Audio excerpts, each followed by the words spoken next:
Welcome back. Last time, as I finished, I thought back through what I had done.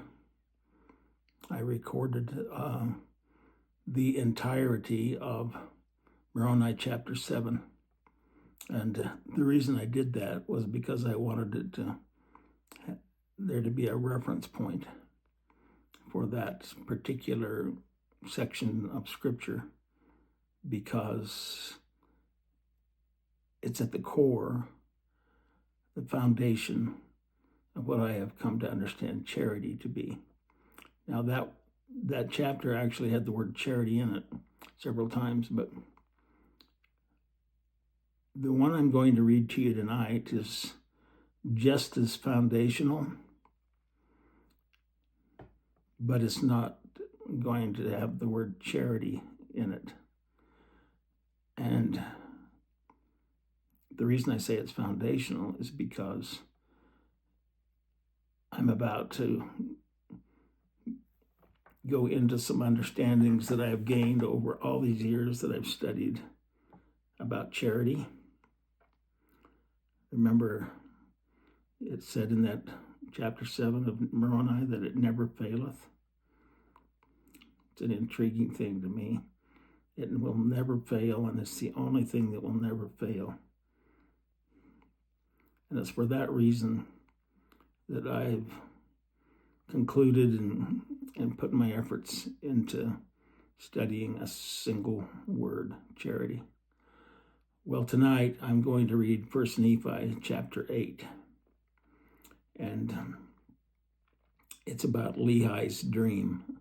I'll read you a little introductory part to the chapter, and then I'm going to read you all of that chapter, just so we'll have it as a reference for later on. But as I read it, I'd like you to listen carefully to it. And I'm going to take the approach I was thinking.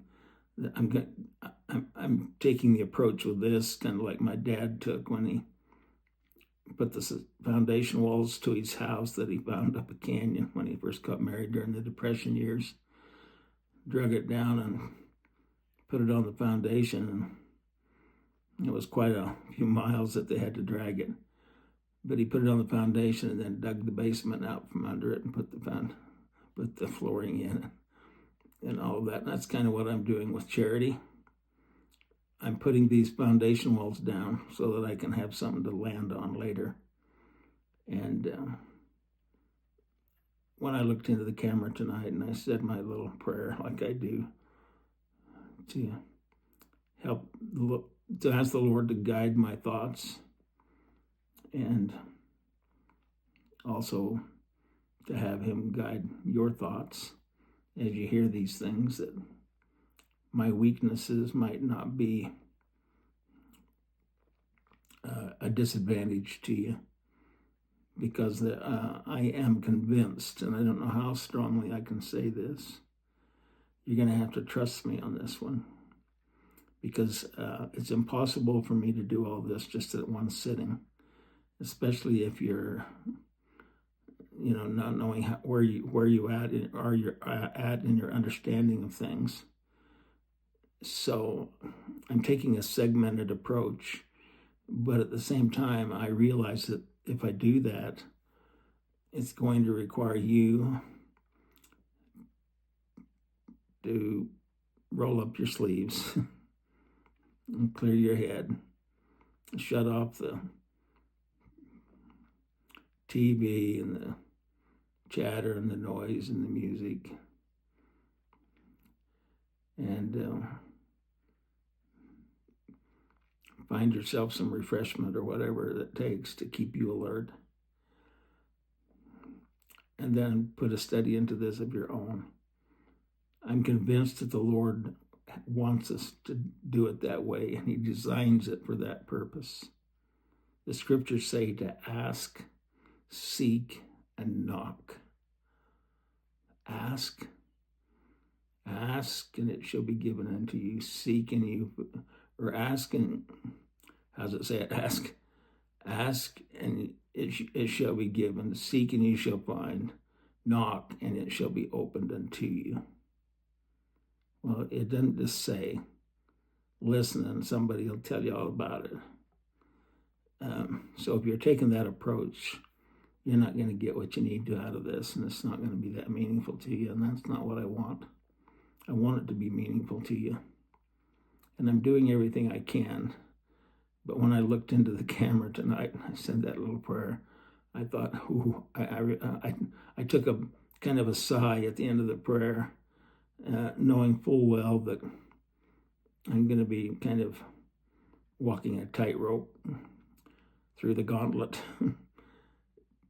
in this whole process of helping you to understand charity more fully and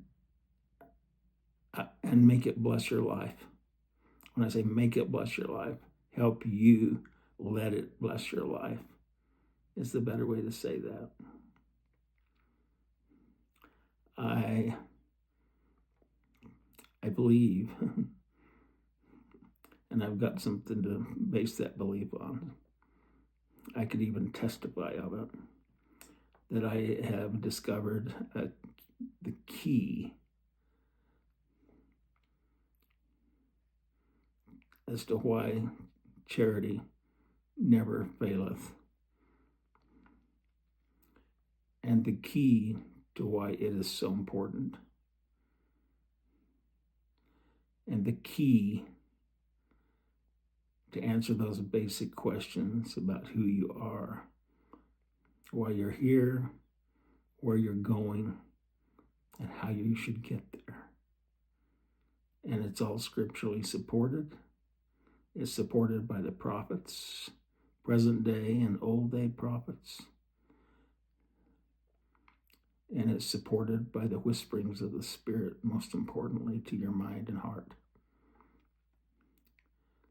And as you do, as you apply what you learn, you're going to find out that it works. You know, there's quite a lot to be said for something that actually works when you try it. If you don't believe it, try to mow your lawn with a broken lawnmower, or try to do some farming with some bad farm equipment. Try to make some recipes with only half the ingredients available. When you try this all out, charity I'm talking about, when you're able to understand it, and it won't be anytime soon, at least if you're just going with what the many steps that I'm taking, because there's lots of them. But you're going to find out that once you come to understand it, it has a profound effect on you. Not just on you, but everybody you care about. That's why I'm doing this, because I care about you. So I realize I stumble over myself a little bit now and then, and that I have some flawed skills with all the technology and different things that I maybe could have perfected before I started all this, but it felt like time was running out. I don't know how many days I got left. And you don't either, I bet. But truth matters. And application of truth is like application of a recipe. You get it done right, and you got something worth having. So I'm going to read 1 Nephi chapter 8. And as I read this, try to pay attention. You're going to say, well, what's that got to do with charity? I don't get it. That's okay. Don't get it. But when you come back and listen to it next time, or 6 months from now, or whenever, you'll find out that you get it a little more, and then a little more, and a little more, and it tends to grow on you. What the scriptures say about learning line upon line, precept upon precept, is true. That's how you learn. That's how the Lord gives it to us to learn. He doesn't say, listen to this old 75-year-old. He can spit it out. You'll learn that, and nothing short of a, like my dad said when he wanted to say something fast, 2 jerks of a lamb's tail. That's the way he'd say it. Anyway, it's going to take some time. But chapter 7 in Moroni is key. It's a key. And I'll come back to that and talk about phrases and words later on, as I already have. And First Nephi chapter 8, Lehi's dream of the tree of life is key. And you'll find that out when I tie it all in later on if you're trying, if you want to, if you're willing to put in the effort. You put in the effort, it'll make you a happy man.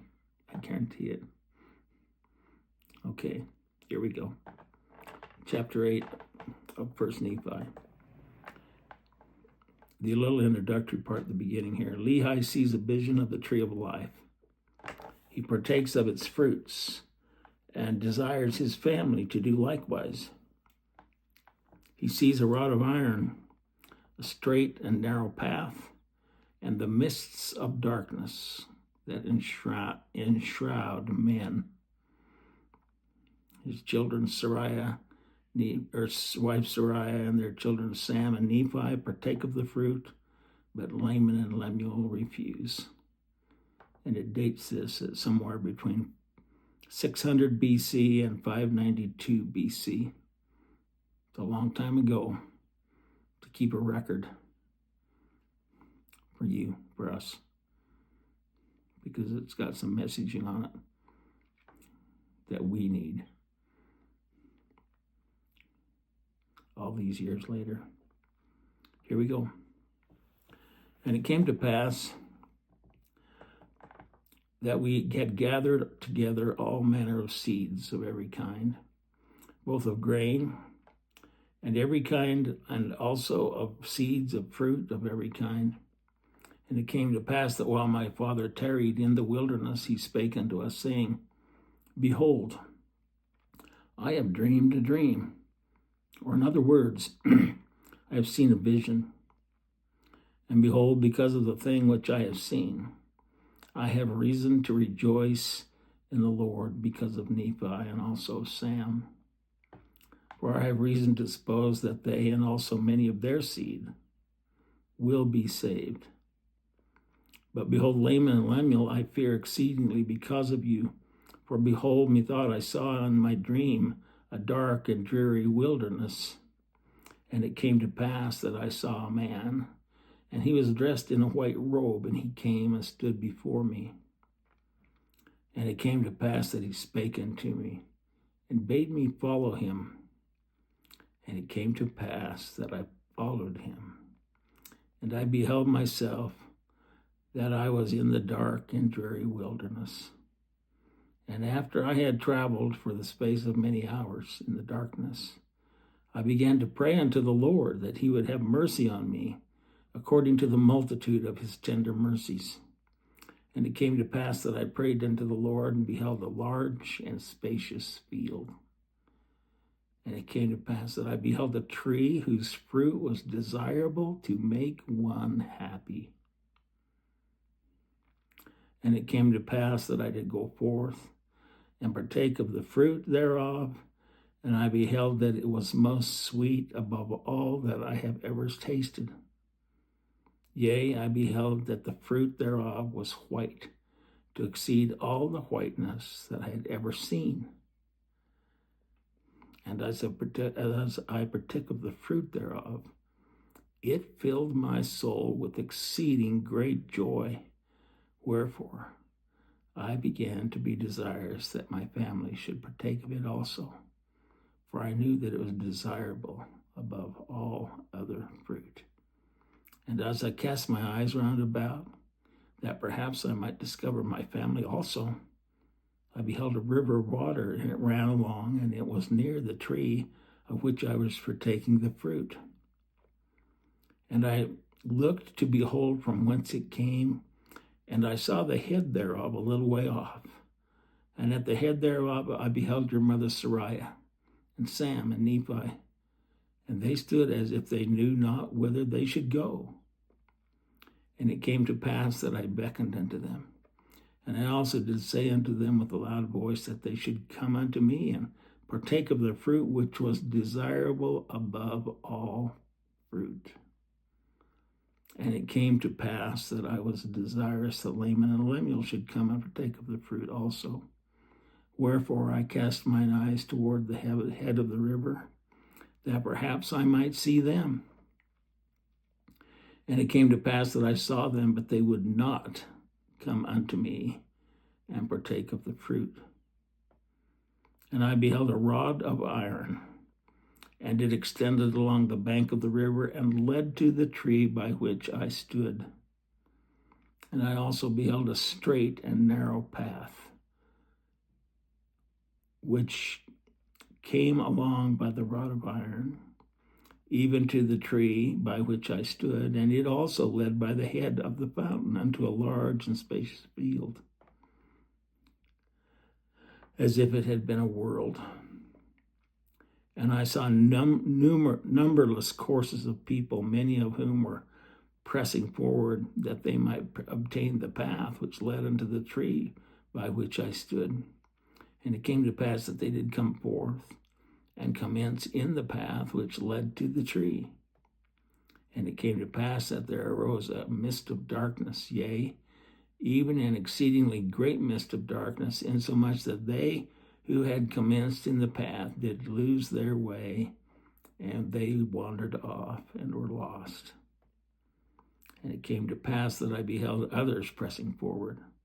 And they came forth and caught hold of the end of the rod of iron, and they did press forward through the mist of darkness, clinging to the rod of iron, even until they did come forth and partake of the fruit of the tree. And after they had partaken of the fruit of the tree, they did cast their eyes about as if they were ashamed. And I also cast my eyes around about and beheld on the other side of the river of water a great and spacious building, and it stood as it were in the air above the earth. And it was filled with people, both old and young, both male and female, and their manner of dress was exceedingly fine. And they were in the attitude of mocking and pointing their fingers toward those who had come at and were partaking of the fruit. And after they had tasted of the fruit, they were ashamed because of those that were scoffing at them. And they fell away into forbidden paths and were lost. And now I, Nephi, do speak all the words of I do not speak all the words of my father. But to be short in writing, behold, he saw other multitudes pressing forward, and they came and caught hold of the end of the rod of iron. And they did press their way forward continually, holding fast to the rod of iron, until they came forth and fell down and partook of the fruit of the tree. And he also saw other multitudes feeling their way towards that great and spacious building. And it came to pass that many were drowned in the depths of the fountain, and they were lost from view, wandering in strange roads. And great was the multitude that did enter into that strange building. And after they did enter into that building, they did point the finger of scorn at me, and those that were partaking of the fruit also. But we heeded them not.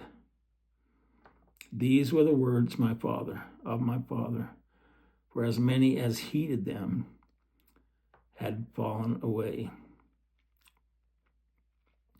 And Laman and Lemuel partook not of the fruit, said my father. And it came to pass after my father had spoken all the words of his dream or vision, which were many, he said unto us, because of these things which he saw in a vision, he exceedingly feared for Laman and Lemuel. Yea, he feared lest they should be cast off from the presence of the Lord. And he did exhort them with all the feelings of a tender parent, that they would hearken to his words, that perhaps the Lord would be merciful unto them and not cast them off. Yea, my father did preach unto them. And after he had preached unto them, and also prophesied unto them of many things, he bade them to keep the commandments of the Lord. And he did cease speaking unto them.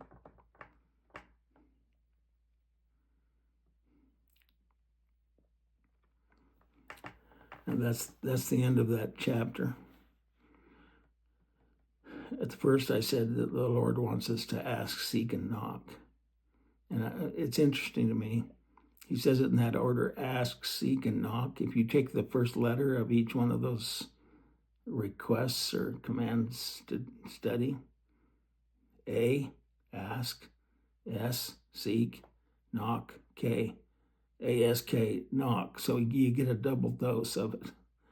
He wants you to take it to him. He wants you to think about it. He wants you to pray about it. He wants you to ponder and think and cross-reference. He wants you to do all possible, led by the Spirit, to understand. And that's the same thing I want, because I have found out, though I'm still in the process, I have found out that that's the formula for being able to open things and have them expanded and discover mysteries that are hidden from others because they don't listen to the promptings of the Spirit. Now, there's some scriptures in Alma chapter 12 that I could read to validate that statement that I just made, but I won't right now. But all these scriptures that I'm reading and these chapters that I'm referencing, of all the chapters and all of the standard works, I'm going to pick a few that are kind of fundamental to helping you lay the foundation for an understanding of charity like you've never understood it before, unless you've put lots of time in it already.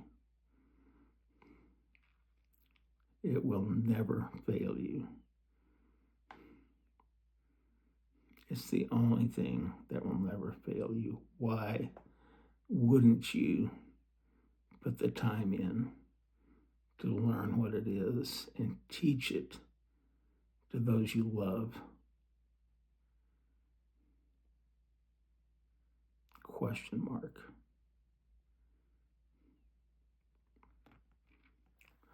Well, once you get some basic prompts and you start to have some aha moments, it becomes easier because you start to realize that the process works. And it's just like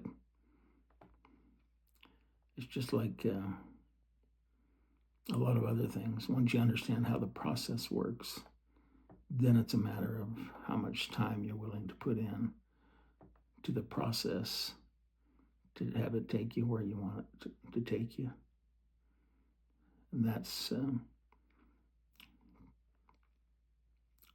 what I've discovered over lots and lots of years and lots of time and lots of studies, lots of scripture readings, lots of thinking, lots of temple attendance, lots of listening to prophets, lots of observations of my fellow man and women, myself, experiences. You start to realize the process. And then once you figure out, okay, I can use that process to find out how this really works. and not only how it works, because that is part of the process, but where it will take me and how I can use and benefit from where it takes me to bless the lives of not only myself, my wife, but others and anybody else I can get to listen to me. It's been part of my problem is a lot of people would have me use this time just to talk about my life experiences and not tie it to doctrine, scriptures, understanding of the mysteries. Just tell us about your life, Dad, some of them says. I don't want to hear the other. Well, that's not me. Because my life is, and it is what these experiences and promptings have taught me. That's what my life is. And I could talk about the fluff and skip this, and I feel like I would have totally neglected my responsibility. It runs deeper than just the surface stuff. And the application to your lives runs deeper than just the surface stuff. So if you're just going from day to day saying, well, I'll just get up and do my best, well, that's fine. But do the best with what you know that day and make some effort to try to know more today than you did yesterday. And make a commitment that you're going to know more tomorrow than you did today, especially about charity, because that's where we're going. It's a fun journey, and it's so rewarding. I can't even tell you. So for right now, I'll just tell you that I love you, and come back, please. Don't just skip over these next few that I'm going to drill down a little deeper into the C part of the MTC channel that I've dedicated this whole thing to. By the way,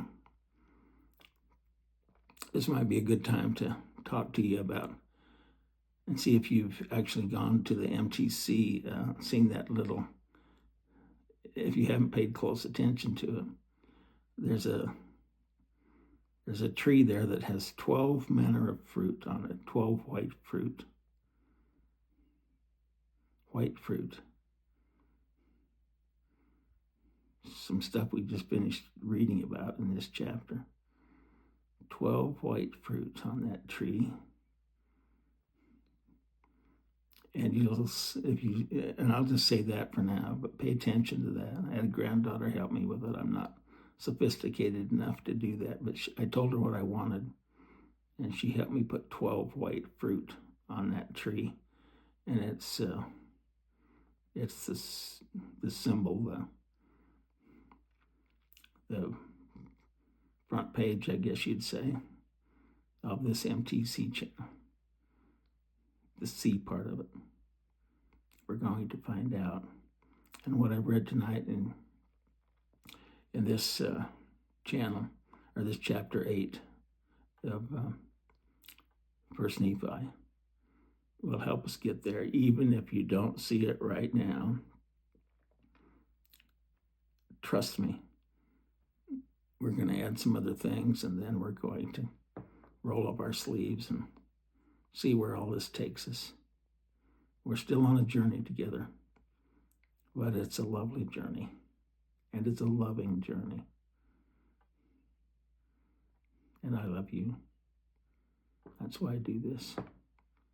You have a good night. Keep praying, keep thinking, keep living good lives.